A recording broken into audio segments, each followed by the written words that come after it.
हा सगळा प्रयत्न मला तो वाटतो. माणसं एकत्र यावीत, त्यातून एकता निर्माण व्हावी, त्यातून सामूहिक शक्ती तयार व्हावी आणि त्याच्या बळावर मग उदंड ध्येय साध्य करावं. हेच तर केलं महाराजांनी. नाहीतर महाराजांच्या राज्याचा वचननामा काय होता? काय होता? या देशाचा शेवटचा इंग्रज गव्हर्नर फिलिप्स तो लिहितो, हा जगातला एकमेव राजा आहे ज्याला कळालं सैनिकांना पोट असतं. हा एकमेव राजा आहे.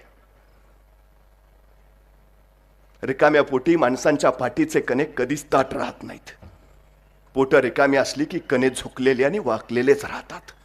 ताट कण्याची माणसं तयार करायची झाली तर पहिल्यांदा यांची पोट भरली पाहिजेत. पोट भरायची असतील तर यांच्या खिशात दाम पाहिजे, आणि दाम हवा असेल तर यांच्या हाताला काम पाहिजे. शिवाजी महाराजांच्या राज्याचा वचननामा होता, सर्वांस पोटा